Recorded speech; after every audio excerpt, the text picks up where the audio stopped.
อันนี้ก็ฝากตามเจ้าภาพกันเนาะขอเด็กส่งน้องแฮงคู่สัน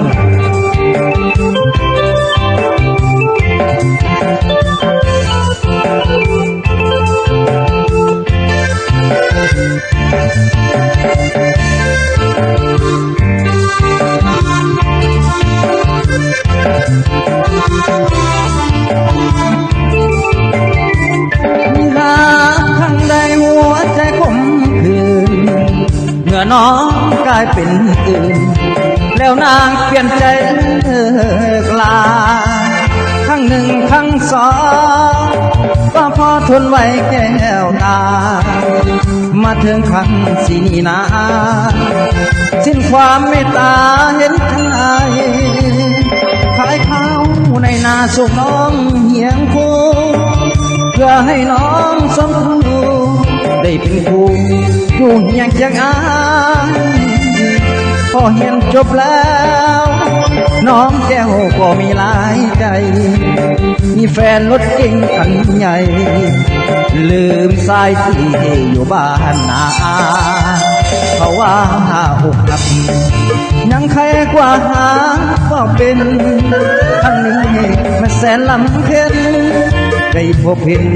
เกือบใจพวงมาสูญเสียเงินแล้วต้องมาสูญเสียน้ำตาถึกลวงจากสาวปริญญาดังฟ้าพาลงให้ตายไว้พรสาวผู้อยู่ดีเถิดนา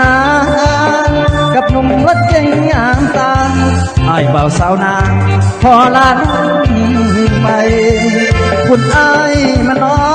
ยถอยตุ้งบทสงสารไว้อกหักครั้งนี้วันไว้หักน้องเต็มใจบทสงสา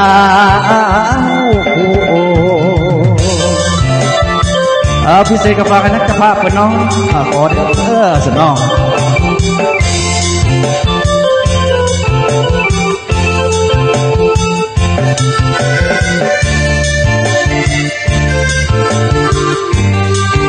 เอางานที่เป็นงานมารก็จะน้องเป็นสารพระเจ้าแล้วเนาะเพราะว่าอกหักยังใครกว่าหาบ่เป็นทั้งนี้มันแสนลำเค็นเมื่อพบเห็นเกือบใจพวงมาสูญเสียเงินแล้วต้องมาสูญเสียน้ำตาถึกลวงจากสาวปริญญาดังฟ้าพาลงให้ตาย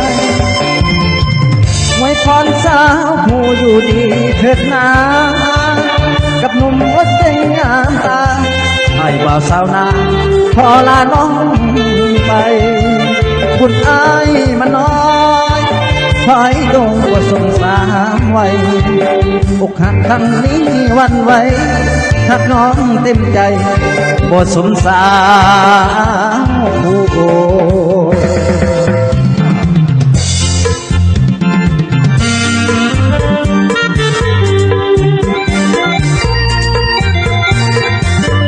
มือคีย์บอร์ดนี่คือเท้าเนี่ยพี่น้อง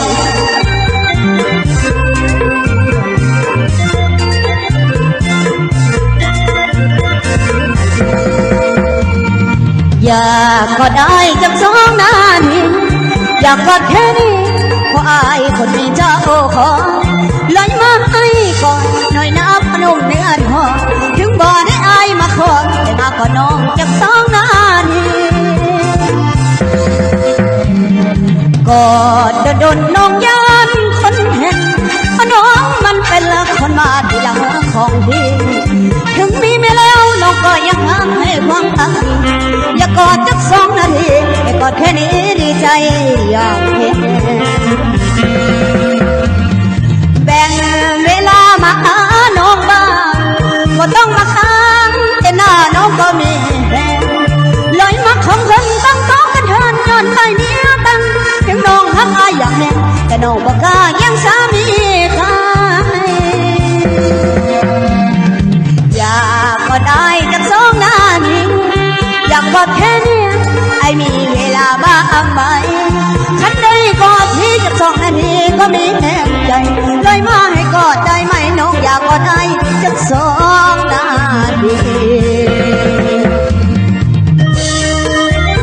เอาพี่พัดประกาศให้คนดูหลายๆพี่น้องเนาะ